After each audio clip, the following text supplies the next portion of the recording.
Bro, I wasn't gonna speak on it, but yeah. I mean, I have no choice. When I say I birthed some of you, I really mean that shit. Like, I need Father's Day gifts, bro. Like, fuck the group owners, fuck all the brick groups that got birthed from me. I got respect, people trying to get their money. All right, good for you. But what really blows me away is some of these little kids. Like, I really birthed some of you. The Sock Jig Sneaker Podcast was secretly a sneaker boomer this whole time.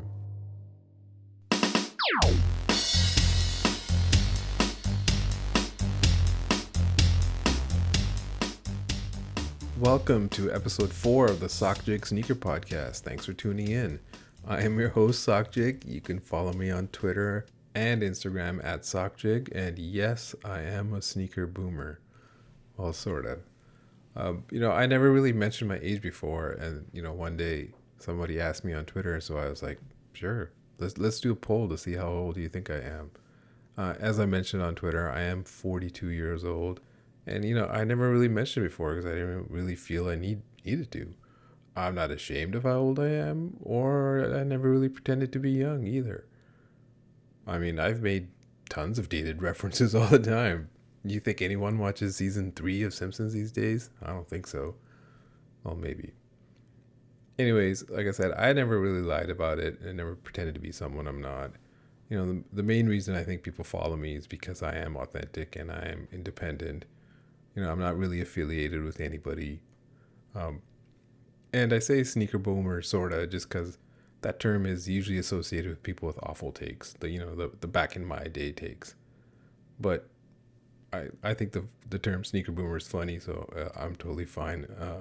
I'm totally accepting of it. Because a lot of the sneaker boomers, the real sneaker boomers, they get jaded over time because they get less free time. They have less free time to dedicate to sneakers. And most of all, just sneakers just become harder and harder to get for them. I've had the good fortune of working the type of job where I'm on a computer all day anyway, so I have Slack open for my work, so having a monitor all day right next to my work Slack was like no big deal to me. So it just kind of went hand in hand. If I worked as a plumber or something, I'd probably be jaded as well because how can you catch a restock when your phone's in your pocket 6 hours in a row? But most of all, it goes with your personality. If you're not the type to be jaded, then you won't get jaded. You could be that plumber who only checks sneakers on the weekends and hits and is into it on Facebook, and then Monday to Friday you're working normally. That's totally fine. There's room for everyone. My sneaker origin story is not that different than a lot of people. Same thing where I saw Michael Jordan play. I wanted to be like Mike. I saw those dunk contests, but you couldn't afford that kind of stuff back in the day. I have an older brother, and oftentimes he would usually get those pairs first, and the older sibling is usually the one responsible for you getting into it. And like I said, mine is no different. And I also took like long breaks. I didn't really start collecting again until 2010, and even before that, I wouldn't really call it collecting. Well, I took a long break because I wanted to buy a house, and buying a house is a big deal. So there was a big gap where I missed a lot of the nice Air Maxes, for example, like the first Atmos, Elephant Drops, and all those Cherry Woods and stuff like that. I was completely out of it back then. But even before that, it was usually like we would just buy them and we would wear them, and once they were worn and trashed, we would toss them. It was not like I got to put them in the box and keep these forever. Some people had that foresight, and some people were collectors, and they're considered OGs, and that's totally fine. The other thing was I never really got into SBs either in 2003 or so because I just didn't like lineups, and there were lineups everywhere. That's the only thing. And the other thing was I'm size 12, but in SBs sometimes size 13 is more comfortable, and size 13 was like impossible to get. The size only went up to 12, so one, I'd have to stand in line like all night. That's not my thing. And two, they wouldn't even have my size, so forget it. I just never got into it. I always appreciated the SBs back then. I liked some of the stories that they told. And But back then it was just too much work for me to get, so I didn't bother. But now it's actually it is pretty hard even these days, but it's easier than lining up all night at a skate shop. That's the other thing is I never really done any gatekeeping about this kind of stuff. Not that I can for SBs, but for Jordans or Air Maxes and stuff like that, certainly. For most of these collabs, or even like say the Travis SB or something like that, the entire point is to showcase that shoe to a new generation. I mean, look at Joe Freshgoods and his 992 New Balance. You see him tweeting all the time, people saying to him, I never really wore New Balance before or even considered it before, but now, these are awesome. I'm buying pairs. That's a successful collab. That's the whole point of this thing. So, you're allowed to be into something that you weren't into before. And, that's something I believe, but real sneaker boomers are going to say what they believe. They're going to say it sucks. And being older is probably the other reason why I never really scaled up and got into botting. Not because I don't have the technical chops, but because I definitely do. It's just because it's time reasons. I don't have time to have 80 boxes show up at my front door and that kind of stuff, right? I can have 10 boxes show up in front of my door. That's the scale that I'm comfortable with. But I can't do 80 and hundreds and, have this big flex shot in front of my garage. But I respect the hustle of the youth that do that, right? That have, the support of their parents and stuff that do that. I have some friends, they're younger, way younger, and I've learned a lot from them. Some of them are super smart and, and inspiring even. And, that might be a theme you hear me talk about throughout future episodes of this podcast is, take what you can, learn what you can from people, no matter how old they are. But I sincerely hope all of you can grow old and be into sneakers or whatever it is that you really enjoy. So there's no end date for those kind of things. If you're 21 now and you're thinking, you're just going to be wearing dress shoes and stuff when you're 40, maybe you should just be wearing dress shoes right now. Or if you're only ever into sneakers because of resale and now you've moved on to, Pokemon or sports cards or whatever because there's more, profit there. Or you're just going to move on to something bigger that you think is bigger, like real estate or stock market or whatever. That's totally fine. See ya. But hopefully that means that sneaker draws and shit like that is easier for the rest of us. So I fully embrace being a sneaker boomer, even if I don't have awful takes. You can make fun of me if you want, but warning, I've ethered many before and you won't be any different. So, but really, I'm proof that you can grow old and still be into sneakers and have fun with it. Use me as a beacon if that's what you want. I don't know what that means, but go ahead. But first up, the sneaker guy of the week. The sneaker guy of the week this week is the guy who gets their Visa bill, sees how high it is, and immediately starts looking for something to quick sell on StockX. You see the total and you're like, who did this, fam? And basically, if you stop to look around, you notice that you turn yourself into the WikiHow meme guy who's pointing at the mirror and realizes, yes, you did this. Back in the back of your head, you hear Uncle Leo's voice. You can't afford that. You're on a very fixed income. And then you start thinking about the 2 or 3 shoes that that you can list right away. And those are the ones you go to and you list those right away. But this bill is a little bit higher than you thought. So you start looking through your inventory, or, if you're a normal person, you start looking at your personals. And, you don't want to pick anything good. Like I said last time, don't sell anything good. You'll regret it. You got to pick something that sells fast. Either Yeezy sells fast and Air Jordan 1 sell fast. But Air Jordan 1s are good, so sell Yeezy. The Yeezys release every week. What are you going to miss? Can you honestly tell me what the difference is between Yeshaya and Flax or something? Which one's lighter, which one's darker? Who knows? Why did you buy it? Get rid of it. So once you've picked the shoes that you need to get rid of, you don't want to take a bid because, you're built different. So you overcut and hope it sells overnight. But when you wake up to no sale confirmations, you got to formulate a new plan. The new plan is to basically match the lowest ask and hope for the best. Let that guy go first. You can be second.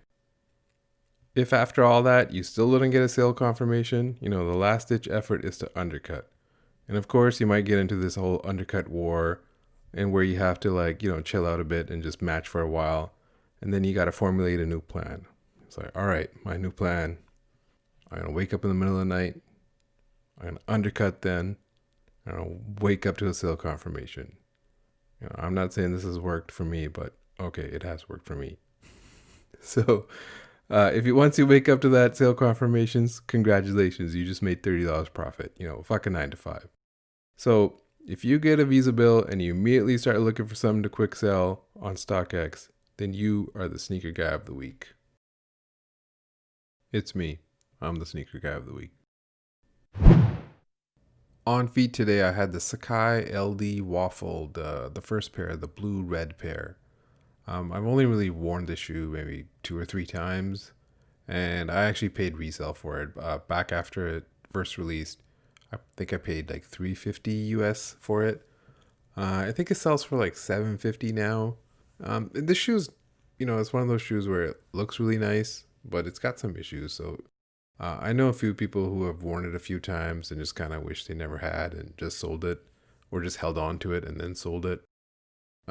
Some of the issues are the back heel gets really dirty, especially when you're going to drive.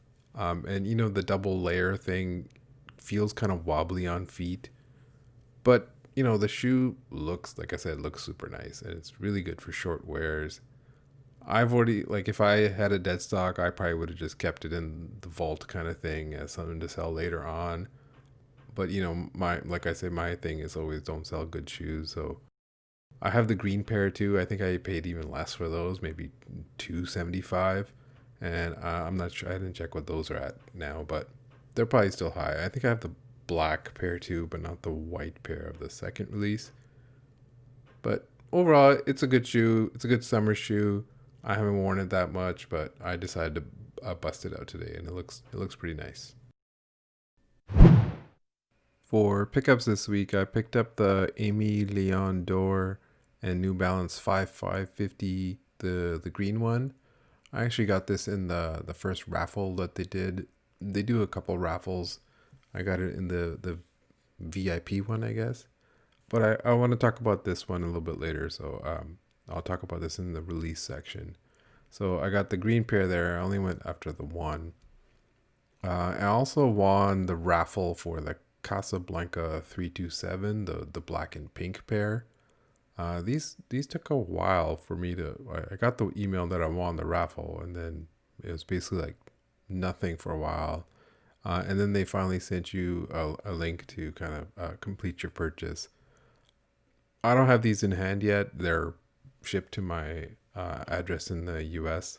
But overall, the Casablanca, the earlier 2 pairs that they did are probably the nicer 327. But overall, I think the 327 is a bit overrated. It's a little too thin under the arch of your foot as well too, but it's all right. I'll have to see what it's like in hand. I also picked up the FTP times Clearweather all over skateboarding shoe. FTP is a cool brand. I really like how Zach runs this operation. It's a very independent brand. He kind of runs the show with the people that he wants to surround himself with, and that kind of stuff I look up to, and I really appreciate when people do that kind of stuff. I'm not a guy who skated. I've never skated, but I always like skate shoes, even if I wasn't into SBs and stuff back in the day. But one thing I always like about skate shoes is the extra ankle support especially on some of the mid ones, like the Tyshawn shoe. I think this one might flip, but I'll probably keep it. I like these all over prints kind of thing. It has that a fear of God kind of vibe to it. And to me, FTP stands for File Transfer Protocol, not fuck the population. So, you got to support the old internet protocols. For releases, first I want to talk about this Yeezy Quantum Teal Blue. I think this is one of the worst releases of the year. It's like completely unnecessary. It's still probably even in stock in some places in smaller sizes. The Quantum shoe only really looks good in the OG colorway, and I hope they've kind of realized that now. The problem is when Kanye first debuted that shoe in Chicago, and he was on the lamppost or by the Jordan statue, and you could see the 3M and everything. Everyone was like going nuts for the shoe, and when they were in Chicago in February with their little mini tanks dropping it, people were taking the Fear of God canary shoes off their feet allegedly, and for these shoes, but now they're basically, I think the OG colorway flips a bit. The barium one doesn't at all. But what they should do, they should make this shoe special. They should, limit it to a few colorways, and not have these kind of blue ones and these barium ones. But the problem is, a lot of these shoes are probably already in production and on the way, and so they can't really adjust now.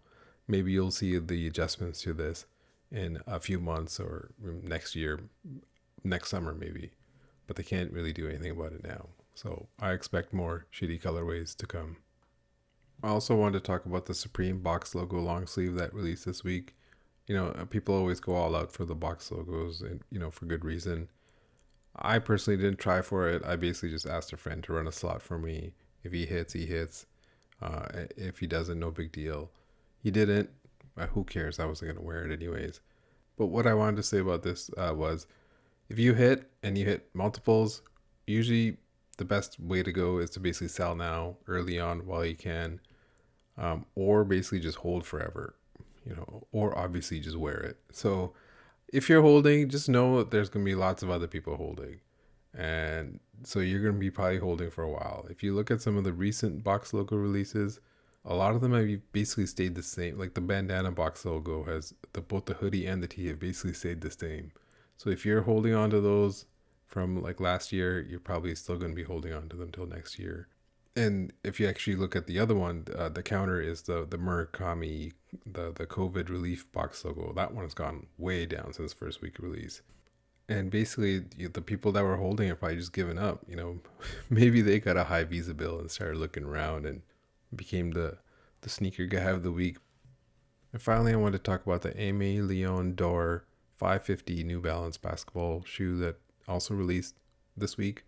I might mispronounce their name a couple times, so I'll just say ALD. So they had basically a raffle. They had two types of raffles. They had a VIP raffle, where if you buy a lot of stuff from them, you have a purchase history, they'll send you the VIP link. And the difference is the VIP one lets you enter for all the colorways, whereas the regular one, it's only one entry. And so, I got the VIP one. I actually only entered one. I just wanted the green one. I wasn't actually, to confess here, I didn't actually read it properly. I didn't read the fine print. And that's what I want to talk about here is, if you get these ALD emails, you should read the fine print, because the fine print here said you could enter one per colorway. And I read that as you can only enter it once.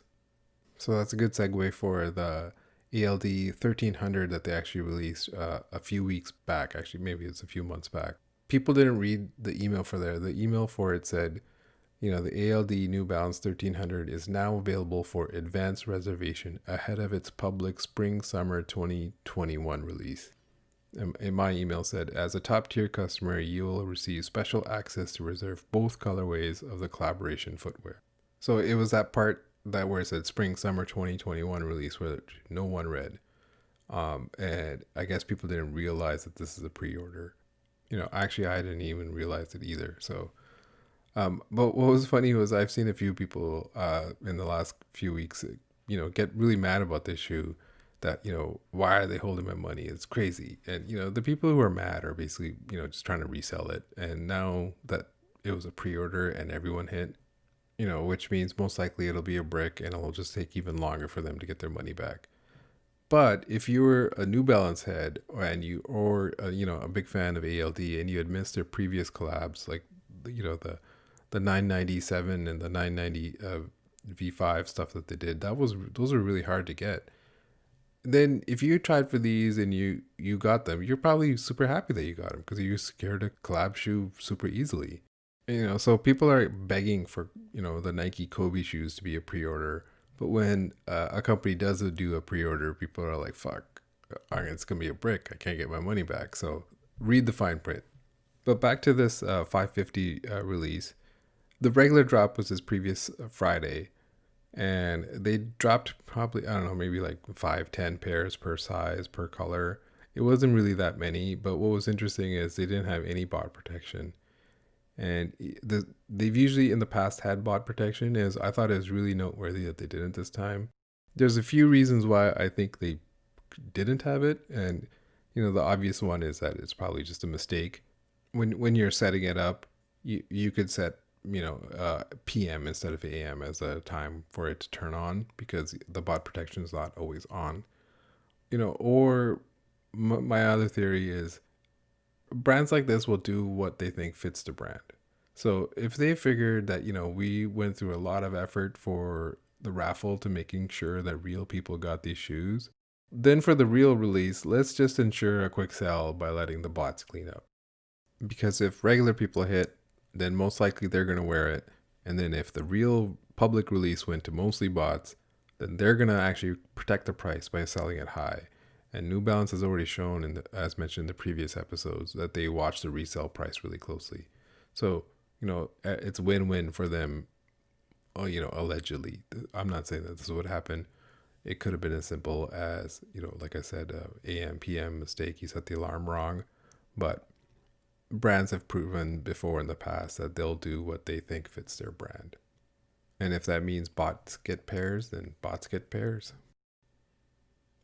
What's funny is Adidas releases these kind of archive shoes all the time, and people usually don't give a shit. But when New Balance and ALD come up with one, it's like, must cop. I'll pay $500 for that. I also wanted to talk about a couple of the sneakers stash for the Union, and a couple of the sneaker shock drops that happened this past week. We saw a sneaker stash for Unions in the LA area, and the same day there were a couple of sneaker shock drops as well. The first one was for Toro 14s, I think metallic 4s, and a couple of the other AJ5 GRs. And later in the day there was another one for Court Purple, I think the Code Japan ones. And even today I saw the Media Day LeBrons were shock dropped as well. So what's interesting about this is I'm in a few groups. So I started hearing chatter about the Union stash like earlier in the morning. I actually heard something about it may possibly releasing last week, but then it was canceled. And just a reminder, the stash is when you have to be in the area of a certain coordinate, and this one was in LA. And since there's COVID, most likely they wouldn't have the extra Bluetooth check that they have placed sometimes. So most likely you could spoof if you know how, if you have an Android or an app called iTools, or on a Mac you can use Xcode. So I'd heard about it. I have Xcode, and I fired it up because I heard about it early to get ready. But it was out of date, and sometimes these updates for Xcode it can take 20 minutes. So, it knocked me out of the game. And for the Union stash, I had heard a couple locations that might have been possible. One was some barbershop on Crenshaw and Slauson, I think, and I also even heard possibly at a Marathon Clothing at Nipsey Hussle's a place. So how did I hear about this before? Most people probably did. Again, like I said, I'm in a few groups, and so most likely it went from one group to another and another, and then I started seeing announcements from Discord or Slack saying talking about a possible stash or a possible shock drop. So just consider this all my opinion. Everything I'm talking about here, I have no real idea where it's coming from or which group is the originator. My theory is most likely one of these groups is probably paying someone off for tips. I can't prove that, so allegedly. And I don't really talk about this kind of stuff on Twitter. I have no interest in becoming like Soul Links or like a leaker account. Those people are out there. They can get their clout if they want. But something like this sneaker stash, like a big sneaker stash like that, can leak out, and it filters out everywhere. And that's kind of accepted that something like that will leak. Like I said, I heard it from multiple groups. Other times, a group could have an exclusive, like I said, maybe from a paid tip, or maybe from like an in-store from a Florida, a Foot Locker manager. So sometimes when, say they have info about a restock, say let's just say an in-store restock, um, they could either release like the list of the shoes that these are the shoes they're going to release. But what's happening is all these owners are, because they could be paranoid about leaks, they might put in like a fake one. A lot of the other times you see in some groups have really good monitors, and their monitor pings first for Nike, or say something that's hard to monitor, like sneakers and stuff, and they could add tags in there, like in the query parameters for the URL, that identifies their group, that it came from here. So when another group copy pastes that in there, you can see, this came from AM Notify or Shoeplex or something like that. So when something like that leaks, you'll often see some drama. Usually obviously the original group is angry because, one, they got a mole. Someone is leaking from the group when they shouldn't be. And two, someone may be benefiting from something that you paid for. Like, say if you paid for these in-store tips or online, where something's going to restock and no one else does. Ironically, oftentimes the original group only hears about leaks when someone leaks back to them. So some may even have a bounty program for this. So if you see another group leaking our stuff and you show us proof, we'll give you a free month. But from what I've seen, basically all groups leak. Okay, maybe 95% of them leak. The game is the game, as a sock once said. Some big group has a Kith plug and they get early links, and those early links filter out to every single group. I don't think every single group has a Kith plug. One of these ones, maybe like I said again, maybe AM Notify or Shoeplex. I'm just using them as a generic big group. I've even seen sometimes those Kith early links make it to the timeline when there's a big drop, like the Kith Coke stuff or something like that. This used to be a bigger deal back in 2018, just a couple of years ago. Not as much these days. You don't see as much call outs or this group stole our link, that kind of stuff. But you still see it occasionally. And, to leakers, if you're going to leak, just summarize it. And don't just copy paste a link. If you see look for the URL, see if they've tagged it or anything like that. Avoid getting called out on Twitter or Google Doc or whatever. And if you're a group owner, I get it. It sucks. You got to do what you got to do and find the person who leaked, right? I assume other owners, and you can try to find out who it is. The last stop, I assume, is always the Twitter call out or the dreaded Google Doc call out. But some of these groups that do, go all out looking for a leaker, some of them have, I've seen screenshots of secret staff chat channels where only that's where the real cooks are shared, not with the regular paying members. Or, they don't do as much when they see something racist in their own groups. So if you're going to do all this for leakers, keep the same energy for the racists. Hey, just a last second update here. I recorded that whole last segment over the weekend. And as of today on Tuesday, as I'm editing this, there was some drama on the timeline with Brick Chat and Zilinski. And they were being called out for, having a secret staff channel where that's where the real cooks are posted and not into the main channel where the members who are paying $100 a month are. So, I'm not in Brick Chat. I don't have anything against them or Zilinski. I've heard this secret staff stuff about multiple groups, so it wasn't particular to any one of them. But, just be careful about what you guys pay for and choose your groups wisely. So that's it for episode 4. Thanks for tuning in. If you could leave a review on iTunes for me, that'd be great. Thank you.